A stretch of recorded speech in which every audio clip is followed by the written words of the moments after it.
എല്ലാവർക്കും നമസ്കാരം. Welcome back to നിയാൻസ്. കറിയൊന്നും ഇല്ലാതെ തന്നെ കഴിക്കാൻ പറ്റിയ നല്ല വെറൈറ്റി ടേസ്റ്റിൽ തയ്യാറാക്കിയിട്ടുള്ള ഉരട്ടിയുടെ റെസിപ്പിയാണ് ഇന്നത്തെ വീഡിയോയിലുള്ളത്.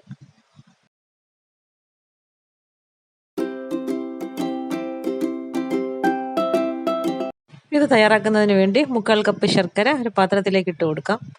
അതിലേക്ക് 1.5 കപ്പ് വെള്ളവും കൂടി ചേർത്ത് കൊടുക്കാം.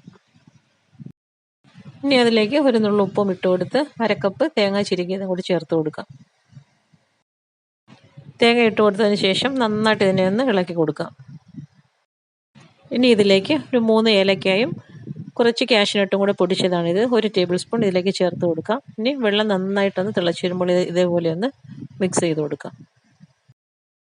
ഇപ്പോൾ ഇതാ വെള്ളം നന്നായി തിളച്ച് വന്നിട്ടുണ്ട്. ഇനി ഇതിലേക്ക് 1 കപ്പ് അരിപ്പൊടി ഇട്ട് കൊടുക്കാം. അരിപ്പൊടി ഇട്ട് കൊടുത്തതിന് ശേഷം നന്നായി ഇതേപോലെ ഒന്ന് ഇളക്കി കൊടുക്കാം. അരിപ്പൊടി ഇട്ട് കൊടുത്ത് വെള്ളം വറ്റുന്ന സമയമാകുമ്പോഴേക്കും ഫ്ലെയിം ഓഫ് ചെയ്ത് കൊടുക്കാം. പിന്നീട് നന്നായിട്ട് ഇതേപോലെ ഒന്ന് മിക്സ് ചെയ്തെടുക്കാം. ഇട്ട് കൊടുത്ത മാവ് ഈ ഒരു രീതിയിൽ നന്നായി ഒന്ന് കുഴച്ചെടുത്തതിന് ശേഷം നമുക്ക് വേറൊരു പാത്രത്തിലേക്ക് മാറ്റി കൊടുക്കാം. ഇനി ചൂടോടുകൂടി തന്നെ കൈകൊണ്ട് ഇതേപോലെ നന്നായിട്ടൊന്ന് കുഴച്ചെടുക്കാം. എത്രത്തോളം നന്നായി ഇതേപോലെ കുഴച്ചെടുക്കുന്നോ അപ്പോൾ ഉരട്ടി അത്രത്തോളം നല്ല സോഫ്റ്റായി കിട്ടും. അപ്പോൾ ആ മാവിനെ ഞാൻ ചൂടോടുകൂടി തന്നെ നന്നായിട്ട് കുഴച്ചെടുത്തിട്ടുണ്ട്. ഇനി ഇതിൽ നിന്നും ഓരോ ഉരട്ടി തയ്യാറാക്കാനുള്ള മാവ് നമുക്ക് ഇതേപോലെ എടുത്ത് കൈകൊണ്ട് നന്നായിട്ടൊന്ന് ഉരുട്ടിയെടുക്കാം. ഉരട്ടി തയ്യാറാക്കാൻ വേണ്ടി നമ്മൾ ഈ മാവ് ഇങ്ങനെ ഓരോ ബോൾ എടുക്കുമ്പോഴും കൈവച്ച് നന്നായിട്ടൊന്ന് കുഴച്ച് ഇതേപോലെ മയപ്പെടുത്തിയെടുക്കണം. ബാക്കിയുള്ള മാവും ഈ രീതിയിൽ ബോളാക്കി എടുത്തിട്ടുണ്ട്. ഇനി ചപ്പാത്തി പ്രസ്സിലേക്ക് എണ്ണ തേച്ച് കൊടുക്കാം. ഇനി ഓരോ ബോളും അതിലേക്ക് വെച്ച് കൊടുത്തൊന്ന് പരത്തിയെടുക്കാം. ഒരുപാട് കനം കുറച്ച് പരത്താതെ ചെറിയ രീതിയിൽ കനത്തിൽ വേണം ഇതൊന്ന് പരത്തിയെടുക്കാൻ.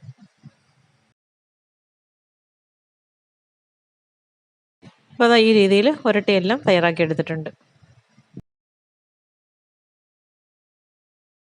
ഇനി ഉരട്ടി ചുടാനുള്ള പാൻ അടുപ്പിലേക്ക് വെച്ച് കൊടുത്ത് നന്നായി ചൂടാക്കി എടുക്കാം. അതിലേക്ക് ഉരട്ടികൾ ഇട്ട് കൊടുത്ത് തിരിച്ചും മറിച്ചൊരു 3-4 തവണ ഇട്ട് കൊടുത്ത് നന്നായിട്ട് പൊള്ളിച്ചെടുക്കാം. ഈ ഒരു രീതിയിൽ തിരിച്ചു മറിച്ചൊരു 3-4 തവണ ഇതേപോലെ പൊള്ളിച്ചെടുക്കാം. അപ്പോൾ അതാ കണ്ടില്ലേ, ഉരട്ടി നന്നായി പൊള്ളി പരുവായി കളറൊക്കെ മാറി വന്നിട്ടുണ്ട്. ഈ ഒരു സമയമാകുമ്പോഴേക്കും പാനിൽ നിന്ന് നമുക്ക് എടുത്ത് മാറ്റാം.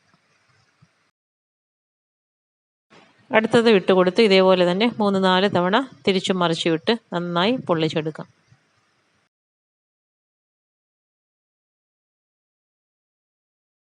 ഇത് അടുത്തത് ഇട്ട് കൊടുത്തതും നന്നായിട്ട് പരുവായി വന്നിട്ടുണ്ട്. അതും ഈ ഒരു സമയമാകുമ്പോഴേക്കും മാറ്റി കൊടുക്കാം.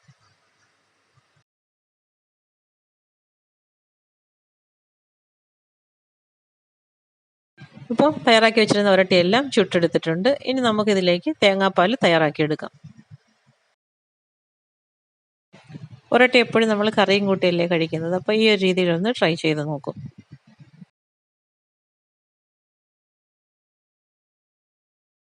ഞാൻ ഇവിടെ തേങ്ങാപ്പാൽ തയ്യാറാക്കി വെച്ചിട്ടുണ്ട്. അതിലേക്ക് പഞ്ചസാര ഇട്ട് കൊടുത്ത് നന്നായിട്ടൊന്ന് അലിയിച്ചെടുക്കാം.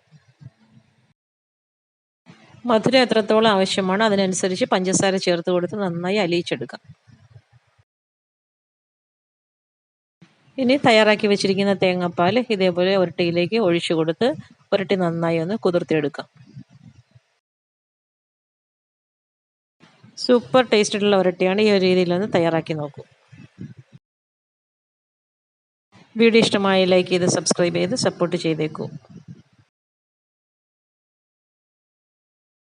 വീണ്ടും അടുത്ത വീഡിയോയിൽ കാണുന്നത് വരെ ബൈ ഫ്രം നിയാൻസ്. Thanks for watching.